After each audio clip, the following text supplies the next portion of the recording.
Hello everyone, आज हम बात करने वाले हैं रिप्रेजेंटेशन ऑफ एल्गोरिथम्स के बारे में। तो चलिए स्टार्ट करते हैं। इस वीडियो में हम देखेंगे रिप्रेजेंटेशन ऑफ एल्गोरिथम, उसके बाद methods of representation of algorithm, फिर दो मेथड्स होते हैं उसके बारे में हम देखेंगे, फ्लो चार्ट और सूडो कोड।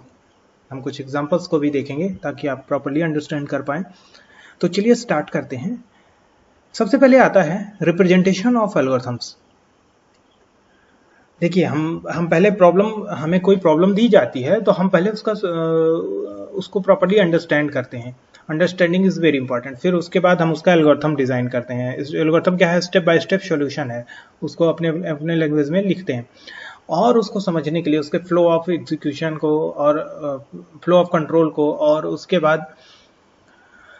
और उसको प्रॉपर्ली विजुअली समझने के लिए कैसे कैसे ईच स्टेप पे वर्क कर रहा है वो, तो अपने एल्गोरिथम को हम रिप्रेजेंट करते हैं।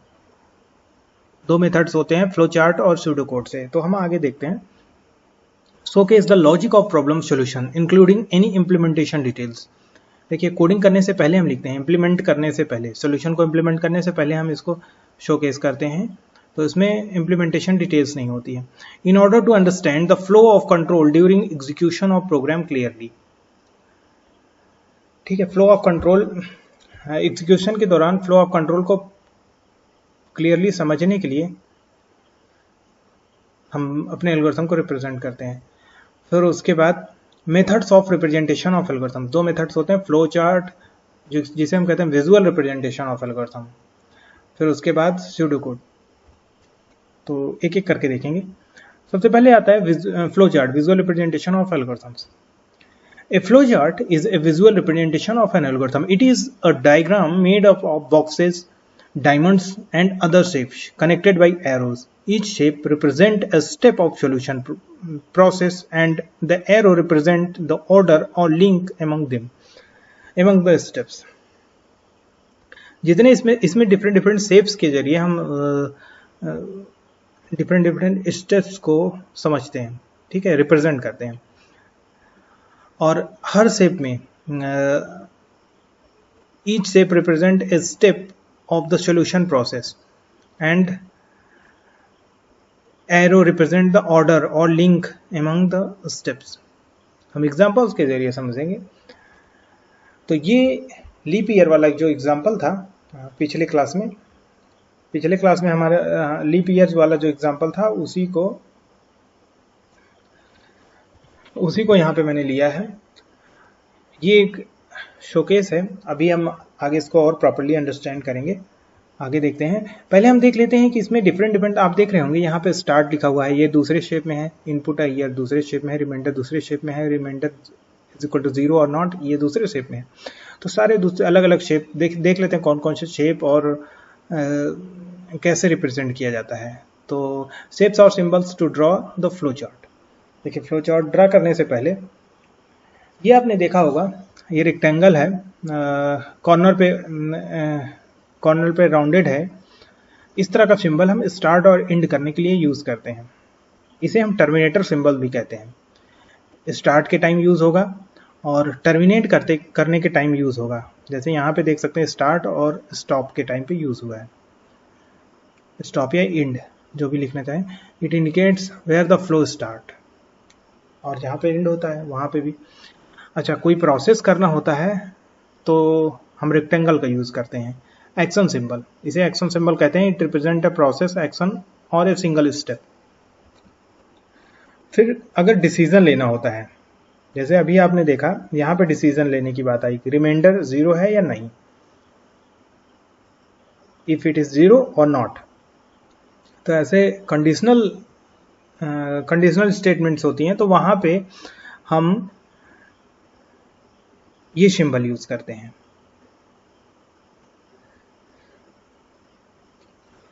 तो डिसीजन और ब्रांचिंग पॉइंट यूजुअली यस और नो और ट्रू और false question is asked and based on the answer the path gets split into 2 branches. तो यहाँ पे डिसीजन के लिए यूज होता है, ये डायमंड सिंबल है। इसके बाद आता है ये पैरेललोग्राम सिंबल है। तो इसको इनपुट और आउटपुट के लिए हम यूज करते हैं। इसे हम डेटा सिंबल भी कहते हैं। और लास्ट में एरो का यूज करते हैं हम, एरो को सब सारे बॉक्सेस को कनेक्ट करने के लिए आपस में, तो सारे बॉक्सेस को कनेक्ट करने के लिए। तो यहाँ पे आप देख सकते हैं पैरेललोग्राम का हमने यूज किया है, पहले इनपुट करने के लिए और आउटपुट के लिए। देखिए इनपुट है ईयर, प्रिंट करने के लिए, हमें यहाँ आउटपुट दिखाना है, ठीक है। तो ये सिंबल से अब हम सेम एग्जांपल को फिर से लेते हैं। Draw a flow chart to know the given year is leap year और नॉट। तो यहाँ पे ये फ्लो चार्ट है।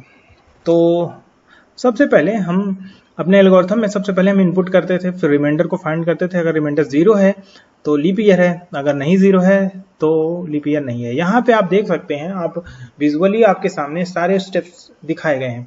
इसको आप एल्गोरिथम से ज़्यादा अच्छे से समझ सकते हैं, ये जल्दी आपके दिमाग में छप जाएगा। ये एक सॉल्यूशन की एक इमेज आपके दिमाग में क्रिएट करेगा। इसे देखिए, पहले हम स्टार्ट का यूज करेंगे टर्मिनेटर सिंबल से, और स्टॉप का भी यूज करेंगे टर्मिनेटर सिंबल से। फिर सबसे पहला स्टेप आता है इनपुट ईयर को इनपुट किया हमने, फिर रिमाइंडर फाइंड करेंगे। यहाँ पे ये आप इससे कंफ्यूज मत होइएगा, ये सिंबल ये परसेंटेज सिंबल नहीं है, ये परसेंटेज सिंबल नहीं है। जैसे ये रिमाइंडर के लिए यूज किया जाता है प्रोग्रामिंग में, मैथ्स में इसको परसेंटेज के लिए यूज करते हैं, बट प्रोग्रामिंग में मैं आपको बता दे रहा हूँ। जैसे 2 से हम 5 को डिवाइड कर रहे हैं, ठीक है, मैं दिखा देता हूँ आपको। 2 से हम 5 को डिवाइड कर रहे हैं, तो 2 2 जा 4 टाइम्स, और 2 टाइम्स जाएगा 4 आएगा, और यहाँ पे रिमाइंडर 1 आ रहा है। तो अगर हमने यहाँ पे ऐसे लिख दिया 5 मॉडुलो, इसको मॉडुलो ऑपरेटर बोलते हैं, बाद में हम भी देखेंगे अगले लेक्चर्स में, आगे आने वाले लेक्चर्स में। तो इसका मतलब होता है कि हम डिवाइड करेंगे और इसका जो रिजल्ट आएगा वो हमारा रिमाइंडर होगा, 1 आएगा, ठीक है। तो ये लिखा जाता है, इसीलिए मैंने यहाँ पे ये सिंबल यूज किया है। हम यहाँ पे सिंपली डिवाइड का भी सिंबल यूज कर सकते हैं, बट ये थोड़ा सा ठीक प्रॉपरली सही से समझ में आ रहा है।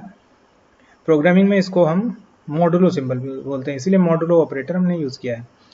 उसके बाद ये एरो रहेगा।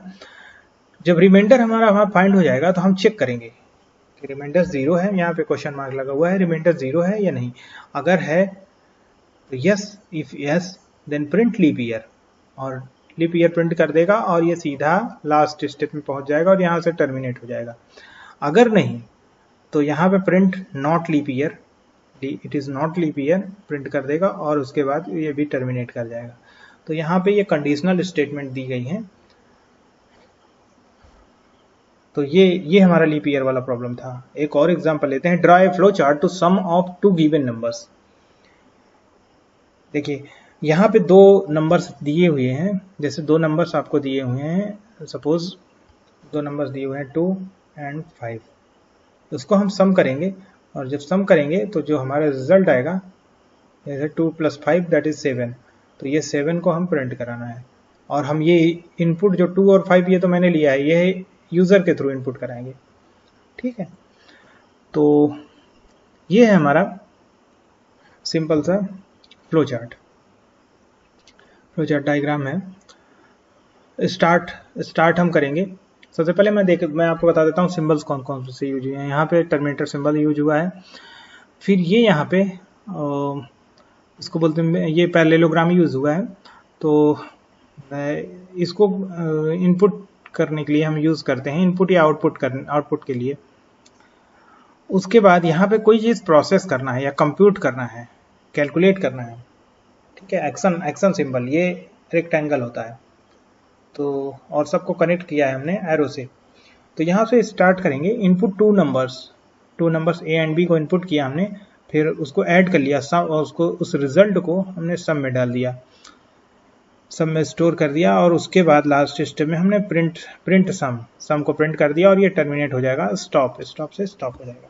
तो ये तरीका है, हम फ्लो चार्ट से विजुअल रिप्रेजेंटेशन करते हैं अपने एल्गोरिथम का, ठीक है।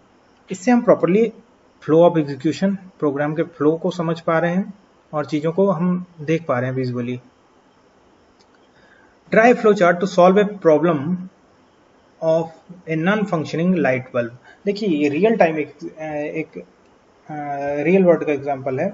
जैसे कोई आपके घर में बल्ब है, वो वर्क नहीं कर रही है, तो हम ये एक प्रॉब्लम है, इसका सोल्यूशन हम कैसे फाइंड करेंगे, और उस सोल्यूशन का हम, जैसे हमने कोई एल्गोरिथम डिजाइन किया है उसके लिए, तो हम उसका फ्लो चार्ट एक क्रिएट करके आपको दिखा रहे हैं। ये सेम एग्जांपल आपके बुक एनसीईआरटी में दिया हुआ है, वहीं से मैंने ये वाला लिया है, बट इसमें काफ़ी कंडीशंस है, इसलिए आपको प्रॉपर ये अच्छे समझ में आ जाए, इसीलिए मैंने वहाँ से उठाया। तो पहले स्टार्ट करेंगे स्टार्ट से, फिर उसके बाद सबसे पहले हम देखेंगे is the bulb switched on. क्या बल्ब स्विच ऑन है? अगर है, is the bulb switched on, अगर है तो हम आगे चलेंगे। तो यहाँ पे आगे चलेंगे, इज इट बर्नट आउट। अगर स्विच ऑन है और बल्ब नहीं जल रहा है तो इसका मतलब हम चेक करेंगे कि बल्ब बर्नट आउट हो गया है। अगर ऐसा है तो replace the bulb and stop, terminate कर जाएंगे। फिर अगले स्टेप में आते हैं हम, यहाँ से अगर बल्ब स्विच ऑफ नहीं है तो उसको स्विच ऑफ, स्विच यहाँ पे नो लिखा हुआ है, यहाँ पे एरो के ऊपर लिखते हैं हम जो कंडीशन का आंसर होता है, यस या नो, ट्रू और फॉल्स। तो स्विच ऑन, यहाँ पे हमने रेक्टेंगल का यूज किया है, ये एक्शन है, एक्शन ले रहे हैं हम, यहाँ पे कंडीशन का यूज हो रहा है, ये कंडीशन का यूज हो रहा है और इसीलिए डायमंड शेप में लिखा गया है। फिर उसके बाद ये हमारा रेक्टेंगल शेप में लिखा है, तो स्विच ऑन करेंगे, तो स्विच ऑन करेंगे तो यहाँ पे फिर से ये कंडीशन पूछेगा बल्ब ऑन हो रहा है कि नहीं। तो अगर हो रहा है तो हम यहाँ से एग्जीक्यूट, ये नीचे निकल आएंगे और यस, अगर यस हो रहा है तो स्टॉप कर जाएंगे, ठीक है, एग्जीक्यूट हो जाएगा। अगर नहीं हो रहा है, नो, तो हम यहाँ आएंगे, ये यस इसका वाला है, इस कंडीशन का आंसर है, यहाँ पे ये नो इसका है, तो यहाँ से कंफ्यूज मत होइएगा, ये नो। तो फिर ये पूछेगा बल्ब ऑन नहीं हो रहा है, तो पूछेगा कि ये बर्न आउट हुआ कि नहीं, ये बर्न तो नहीं हो गया है, कहीं जल तो नहीं गया है। तो अगर ये कह रहा है हाँ तो रिप्लेस द बल्ब, अगर नहीं, अगर जला नहीं है तो कुछ फॉल्ट होगा definitely, then we call electrician, we call an electrician, और इलेक्ट्रीशियन को कॉल करेंगे और उसके बाद हम स्टॉप कर जाएंगे। यहाँ से हमारा काम खत्म हो जाता है, इलेक्ट्रीशियन को बुलाने के बाद वो अपना देखेगा, he will take care of it. तो ये हमारे बल्ब को स्विच ऑन करने का एक सिंपल सा फ्लो चार्ट है। इसको आप देखिए, ये समझने लायक है क्योंकि इसमें बहुत सारे कंडीशंस हैं। इसमें देखिए मैंने कितने डायमंड शेप्स यूज़ किए हैं, 1 2 3 3 डायमंड शेप्स यूज़ किए हैं, इसमें 3 बार कंडीशंस हैं। तो ये काफ़ी अच्छा एक अच्छी प्रॉब्लम है इसको फ्लो चार्ट को अंडरस्टैंड करने के लिए। तो उसको आप इस वीडियो के बाद आप खुद से करके देखिएगा, ये आपको प्रॉपरली अंडरस्टैंड हो जाएगा।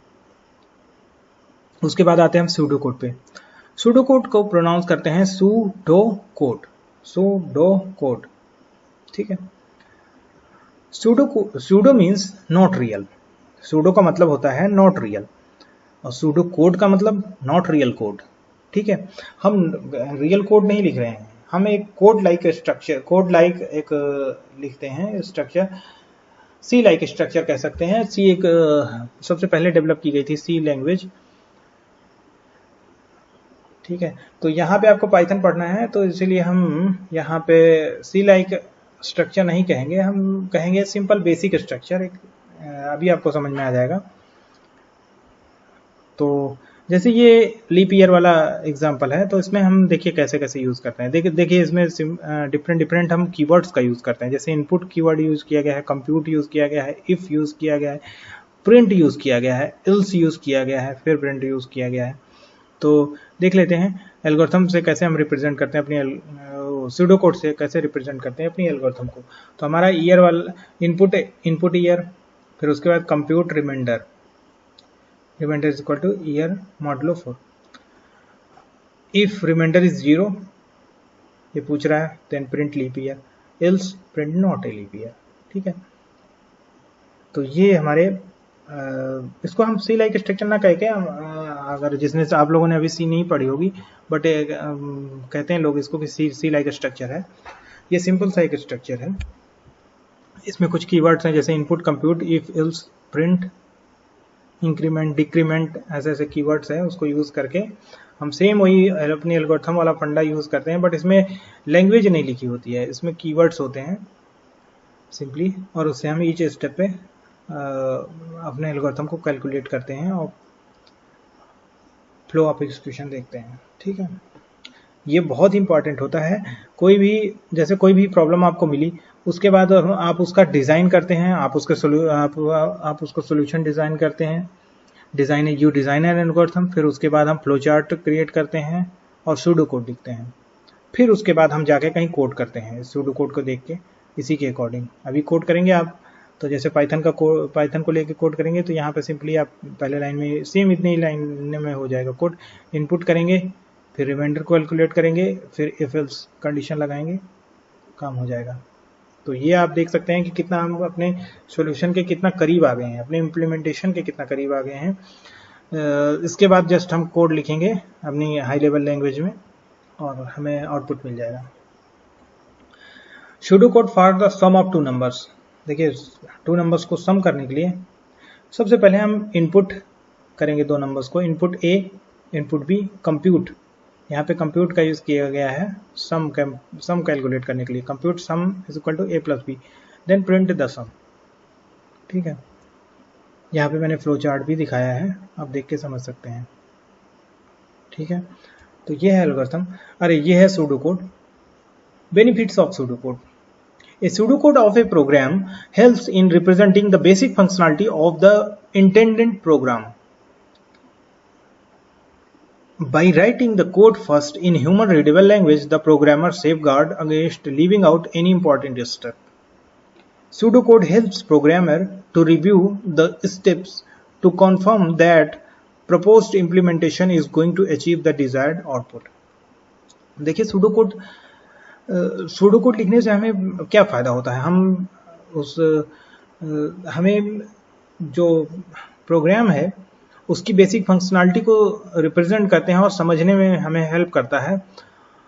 अगर कोई डिटेल्स, कोई स्टेप छूट जा रहा है तो प्रोग्रामर को उस स्टेप को समझने में या फिर से कैलकुलेट करने में आसानी होती है। इसमें एरर्स के चांस कम होते हैं।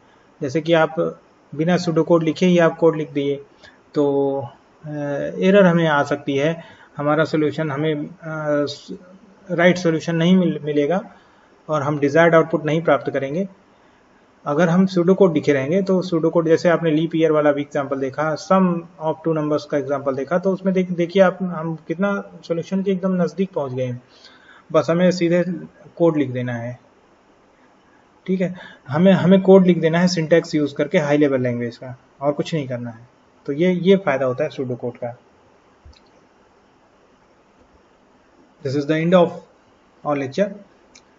If you haven't subscribe our channel CS Explain, please subscribe my channel. Please like this video, share with your friends, and thanks for watching.